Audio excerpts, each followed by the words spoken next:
Après avoir marqué le Tour de Martinique 2023, la sélection de Guyane et Dylan Will, 6 fois porteur du maillot jaune durant le Tour et qui a terminé à la 5e place, sont rentrés au pays ce lundi soir. Un accueil chaleureux leur a été réservé à l'aéroport Félix-Éboué. Une délégation d'élus était présente ainsi que le groupe Mayoui Tchoneg qui a assuré l'ambiance musicale. Le public guyanais composé de fans et de sympathisants était nombreux à avoir fait le déplacement pour les féliciter. Reporté une première fois en juin, puis une seconde début juillet, le comité interministériel des Outre-mer s'est enfin tenu ce mardi 18 juillet à Matignon. Une vingtaine de ministres, soit la moitié du gouvernement, a été associée. Gratuité des manuels scolaires, continuité funéraire, octroi de mer. Il en sort un véritable inventaire à la Prévert de près de 70 mesures censées répondre aux préoccupations quotidiennes des ultramarins. L'octroi de mer qui finance les collectivités locales ultramarines mais qui gonfle les prix sera refondu. Si les contours de la réforme de la taxe ne sont pas encore définis, les modalités seront inscrites au plus tard dans le projet de loi de finances 2025. Bruno Le Maire qui s'engage à garantir le même niveau de recettes pour les collectivités locales. Pour lutter contre les monopoles qui plombent les budgets des ménages ultramarins, le gouvernement s'engage à augmenter de 10% dès 2024 les effectifs de la Direction générale de la concurrence, de la consommation et de la répression des fraudes, DGCCRF, dans les 5 DROM. Le gouvernement entend également renforcer la souveraineté alimentaire des territoires d'outre-mer, notamment en débloquant 10 millions d'euros pour soutenir les producteurs de fruits et de légumes. Le gouvernement promet 10 000 nouvelles solutions d'accueil pour les jeunes enfants d'ici 2030 et 4 000 places de crèche d'ici 2027. Mayotte et la Guyane feront l'objet d'un effort spécifique. 50 millions d'euros seront par ailleurs investis chaque année pour diminuer le prix moyen des repas à la cantine et proposer des fournitures scolaires et des manuels scolaires gratuits pour les élèves du primaire. Le montant des bourses des étudiants en Outre-mer sera par ailleurs revalorisé de 30 € par mois.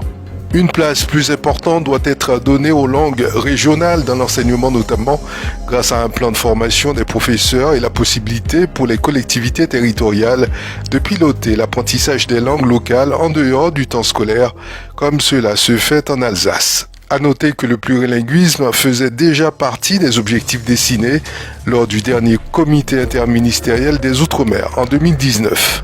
Le gouvernement souhaite par ailleurs augmenter les aides à la rénovation de logements, adapter les critères de performance énergétique aux milieux tropicaux ou encore étendre aux Outre-mer le crédit d'impôt de rénovation des logements sociaux qui ne sont pas situés dans des quartiers prioritaires. Une réforme du foncier est également à l'ordre du jour. Il s'agit à la fois d'accélérer le transfert du foncier de l'État en Guyane et de résoudre les problèmes d'indivision aux Antilles. La loi visant à faciliter la sortie de l'indivision, dite loi Letchimy, sera prolongée de 10 ans jusqu'en 2038.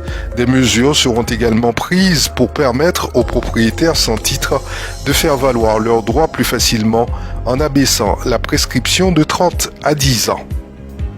La Banque de France a publié le 18 juillet 2023 son rapport annuel sur l'épargne réglementée et la tendance est claire, les ménages disposent d'un bas de laine plus que conséquent, sans même ajouter l'épargne non réglementée comme les assurances vie.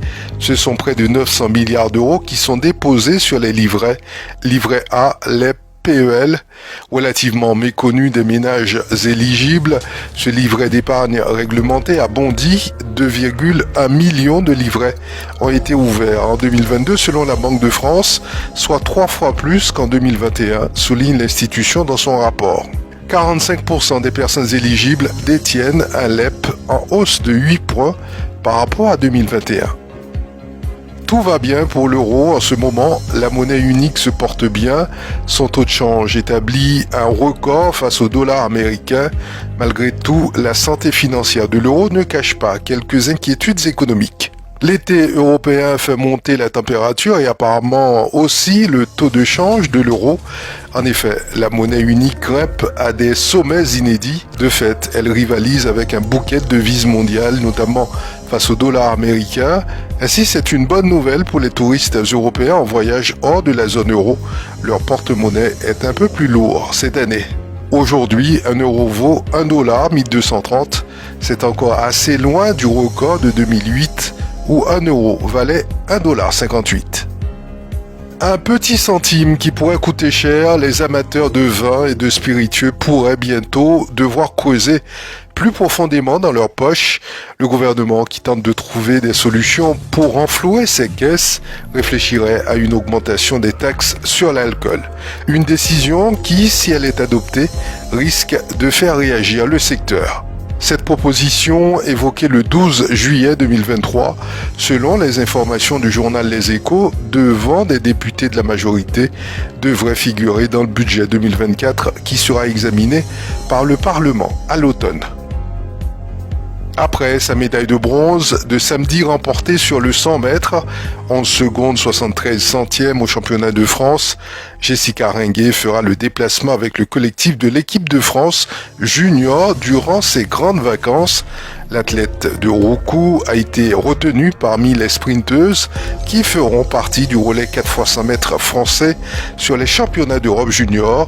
Cette édition se disputera en Israël. C'est la fin de ce fly, je vous remercie de l'avoir suivi. J'aurai le plaisir de vous retrouver demain sur Radio Mayuri.